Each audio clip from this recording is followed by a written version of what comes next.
はい。Adjectives のパート2を一緒に勉強しましょう。So we just saw how e-adjectives kind of conjugate and work. Now let's take a look at na-adjectives. Na-adjectives, as I said previously, kind of act like nouns. So remember before, when we had a noun with des and we wanted to conjugate that, des became janai desu. So if we had like gakusei, for example, or sensei, so gakusei desu, gakusei janai desu, I'm not a student. Gakusei deshita, I was a student, or gakusei janakatta desu, I wasn't a student. Na adjectives pattern just in that same way. So the actual adjective itself doesn't change. Just des kind of follows its own different patterns. So kirei desu, genki desu, that it is pretty, and it is what do you say, in good spirits, all energetic, all ready to go. And then kirei janai desu, or genki janai desu, kirei janai desu, they're not pretty. And then genki janai desu, they don't look so good. They don't look happy. And then kirei deshita, they were pretty. Genki deshita, they were in good spirits. And then kirei janakatta desu, they weren't. Genki janakatta desu. All right, so we've actually seen this pattern before for nouns, but just to make sure, let's go through a couple of examples with a quiet town and a bustling city. So, how would I say it is, isn't, was, and wasn't quiet? Shizuka desu. Shizuka janai desu. Shizuka deshita. Shizuka janakatta desu. Then for bustling and busy, nigiyaka desu. Nigiyaka janai desu. Nigiyaka deshita. Nigiyaka janakatta desu. All right. So, hopefully that seems more or less straightforward. Now, we'll have to talk about how we use adjectives in different positions in the sentence. There's two places that it can go, either right before the noun or at the end of the sentence, for both e-adjectives and na-adjectives. So let's take a look at this. This fruit is expensive. This one says, so, hitotsubu, one of them, one strawberry, 5万円. 5万円ですね. So $500 for the one thing, or 50,000 yen. I would make that face too if I had to try. I don't even think I could actually try that. But anyway, so we have this fruit is expensive. And in Japanese, we can say exactly that. この果物は高いです。この果物は高いです. But I can also say this is an expensive fruit. Expensive fruit as a set. And in Japanese, we do exactly that. これは高い果物です。高い果物です. So e on its own is enough to connect an e adjective to the noun. 高い果物です. Notice I don't say 高いの or 高い whatever, some other thing in the middle of this. E is what connects an e adjective to the noun. For here's another example. この果物は美味しいです. These are called tangerines, or 日本語でみかんと言います. So このみかんは美味しい果物ですよ. 美味しい果物ですよ. They are delicious fruits. よっていうことですね。はい。Na adjectives can do the same thing. So na adjectives can go right before the noun, in which case we actually use na to connect it to the noun. So if I want to say that is an energetic kid, we're learning Canadian English at the same time as Japanese. So あれは元気な子供ですね。元気な子供ですね. Real spunky kid. So 元気な子供. Na is what connects a na adjectives to a noun, whereas e is what connects e adjectives to the noun. Not particularly original. Uh, here's another couple examples. ハンティントンは静かな町です.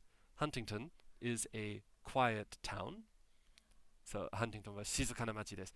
Or 暇な時 in my free time. So free time. 暇な時よく Netflix を見ます. I watch Netflix a lot. ということですね.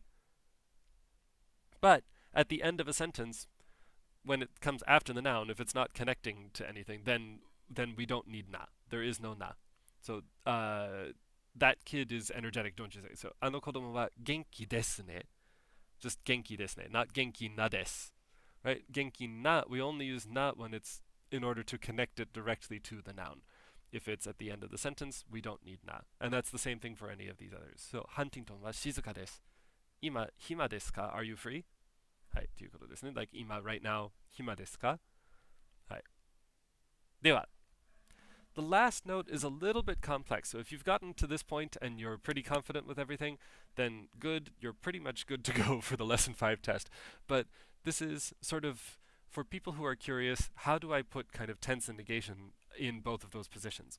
Most of the time, tense and negation goes at the end of the sentence. Once we get to lesson 9, you'll learn how to put tense and negation in other places and the kind of nuanced differences that that might have. But for right now, I think you should just assume that most of the time you're going to want to say it in this order. So this fruit was expensive. この果物は高かったです and put tense at the end of the sentence. Here as well, this was an expensive fruit. 高い果物, an expensive fruit as a set, and then put that tense at the end here. でした. So これは高い果物でした. And not 高かった果物です. That's not ungrammatical, but it's just really awkward in Japanese. It means like that this is a fruit that had been expensive. So it's kind of a complex kind of tense. You would need a really specific situation to do that. For right now, this is your safe sentence to say. Same thing if we add negation. この果物は高くなかったです. Totally normal sentence, easy to use. But if I want to put it all together as a set, 高い果物じゃなかったです is the easiest way to do this. And not 高くなかった果物です. That's a little bizarre to say. Like, it is a fruit that had not been expensive in the past. It's just kind of an odd way of saying it. So for right now, think of tense and negation as things that go at the end of the sentence, whether the adjective is doing that or the noun itself is doing that. And that's true for na-adjectives as well. So this is a normal na-adjective sentence. That kid wasn't energetic. あの子供は元気じゃなかったです. But if I want to say that wasn't an energetic kid, I can't really put the tense and negation in the middle of the sentence. It still kind of belongs at the end. So I say 元気な子供じゃなかったです. 元気な子供じゃなかったです. And that's the way that I can normally put tense and negation onto something, whether I want expensive fruit or energetic kid as a set, or whether I'm saying it at the end of the sentence, then that's the end of the sentence is where tense and negation goes. And for right now, if you just kind of remember that as a set, it will serve you well. In lesson 9, you'll learn how to kind of manipulate that a little bit more. But right now, that kind of level of nuance and control is probably just confusing. I would stick with this pattern in order to get through your day. So, all right, last thing. We have question words, this new question word, donna. Donna. This is a super useful question word. Donna just means what kind of, and remember it comes in this set. So we have konna, this kind, sonna, that kind that you have, anna, that kind over there, and then donna, what kind. So donna eiga ga suki desu ka? What kind of movies do you like? And if I ask the question donna eiga or donna whatever it is, what I'm expecting as an answer is an adjective. Give me some adjective. So it can be an e-adjective or a na-adjective, doesn't need to be any particular type of adjective, just is what kind of movie? Well, this kind of movie. 映画, 怖い映画が好きです. Scary movies が好きです. Or whatever kind of movie that you actually like. ちょっと古い映画が好きです. Ones that are a little bit old が好きです. They're, the whatever, the like movie buffs. They're into the black and white. Or you can even just, of course, ask the question like, こんな映画が好きですか? Do you like this kind of movie if you're pointing to something? はい。で、いいですか? So, that's pretty much all we need to know for adjectives in lesson 5. Feel free to go back, watch this, ask any questions as you need to. どんどん使いましょう.